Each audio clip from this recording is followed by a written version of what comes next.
Allô Vincent, Allô Julie, ça va bien? ça va très bien, merci.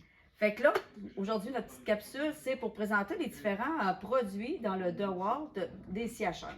Ouais, dans les scies à chaîne de Watt, toutes des scies à chaîne à batterie, Oui. on a le modèle. Hey, dis-moi, c'est Oui. quoi l'avantage d'avoir une scie à chaîne à batterie versus une scie à chaîne à essence? Ben, de un, le bruit. C'est OK. vraiment le bruit, puis ça fonctionne tout le temps. Tandis OK. qu'une scie à chaîne à essence, on va craquer. Des fois, ça peut ne pas partir. Oui, Tandis ça qu'à la arrive. batterie, ça fonctionne toujours. C'est quand on part dans le bois, on est sûr que ça va fonctionner. Puis l'autre avantage, je te dirais, c'est si je fais des travaux à l'intérieur. Tu sais, une scie Oui. à chaîne à Exact. essence à l'intérieur d'un bâtiment, si C'est mettons pas je suis un l'idéal. entrepreneur, c'est vraiment pas génial. Là. C'est ça, ouais. OK. Fait que c'est moins bruyant. Puis le poids, ça doit se ressembler avec une scie à chaîne. Là. Le poids, au niveau du poids, ça va se ressembler. Plus qu'on voit des modèles comme ici, là, 20 pouces, Oui, quand même. on commence à avoir quand même un certain poids.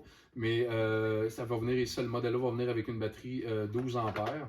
Oui. Donc, il va nous donner quand même une très bonne autonomie. C'est sûr que notre moteur va être plus fort, vu que la lame va être plus longue. Mais en grossissant la batterie, l'ampérage de la batterie qu'on a parlé tantôt, bien, on a quand même une très bonne autonomie. Là. OK. Fait que si on ne veut pas un 20 pouces, on a un modèle qui est un peu moins gros. On a que le modèle ça. 16 pouces comme c'est ici, la DCCS 670, pardon, puis qui va venir avec une batterie 9 ampères. OK. Comme on peut aussi utiliser la batterie 12 ampères dans celle-là ici et vice-versa. C'est juste que, comme on a parlé tantôt, l'ampérage, on diminue notre autonomie. Donc, si je prends une 9 ampères avec ce modèle-là, ça va durer moins longtemps. Après ça, on a d'autres modèles. On a le modèle 16 pouces comme c'est ici dans le 60. On a le modèle ici 12 pouces dans le 20 volts.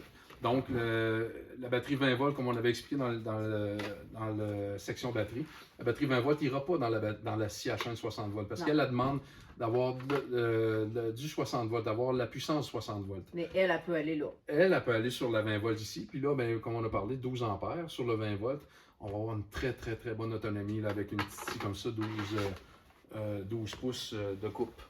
OK. Donc, un modèle comme ça ici qui fait très bien là, pour me mettre dans le VTT, dans la motoneige, un modèle très compact. Puis un modèle qu'on n'a pas ici qui ne te reste plus, je pense que tu as vendu les dernières, le modèle DCCS 623, c'est un petit modèle compact. Y a-tu 12 pouces aussi de... Non, 8 pouces de lame. OK. C'est vraiment là, une scie à prendre dans la main, là, mais pour couper des branches. Encore là pour le VTT ou c'est vraiment pratique, puis très compact. Là.